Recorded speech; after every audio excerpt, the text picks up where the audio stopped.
Sama. NII ini dulu, ini saya dengar dari sumbernya langsung nih. Jadi NII itu dulu pemerintah tahu tuh bahwa NII itu masih hidup. Sudah ditumpas di berbagai tempat masih hidup, sehingga pemerintah lalu menggalang kalau gitu diadu saja antara NII dengan NII.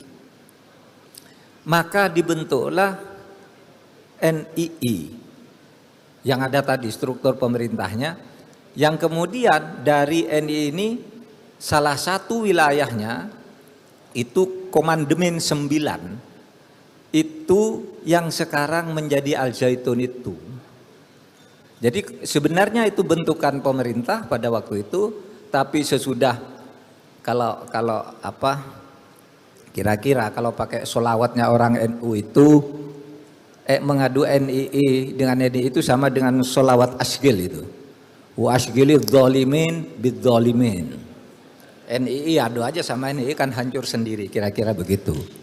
Nah, saudara, kemudian sesudah merasa nyaman dengan pemerintah, merasa aman, kemudian Panji Gumilang ini memecahkan diri,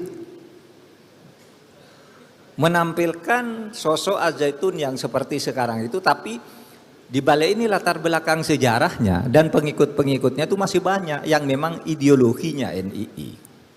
Nah, oleh sebab itu kalau saudara bertanya kepada saya, mau diapakan Al Zaitun itu? Ada yang mengatakan, Pak, dibubarkan saja Pak itu. Itu berbahaya. Saudara, sampai sekarang pemerintah itu tidak pernah membubarkan pesantren. Dan saya berpikir kita jangan membuat presiden untuk membubarkan pesantren. Pesantren ngerugi yang melahirkan banyak teroris, mulai dari Abu Bakar Ba'asyir dan cabang-cabangnya itulah, taruhlah disebut dihukum karena undang-undang terorisnya. Pesantrennya tidak dibubarkan. Karena begini, kalau kita membubarkan pesantren nanti jadi presiden, suatu saat kalau ada orang lain yang berkuasa, visinya beda dengan kita, cara memandang Islam beda dengan kita, cara menghadapi negara beda dengan kita, bisa saja pesantren-pesantren kita yang dibubarkan.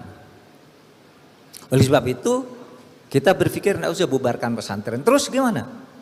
Panji Gumilangnya itu, saudara, Panji Gumilangnya itu yang kita tindak secara hukum, bukan pesantrennya. Pesantren nanti kita bina, karena secara resmi pesantren itu memang tidak pernah melahirkan teroris. Pesantren itu alumni-alumninya bagus, kurikulumnya juga bagus, tapi yang dibalik itu yang kita tindak. Apa yang kita tindak?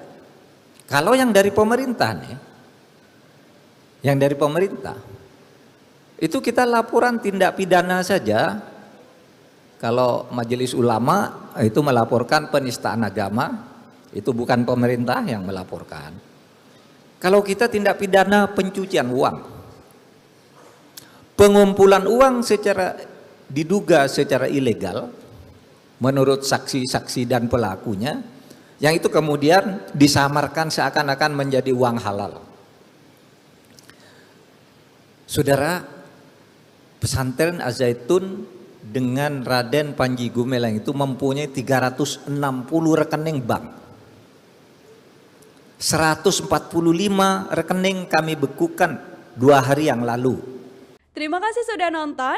Jangan lupa like, subscribe, dan share ya.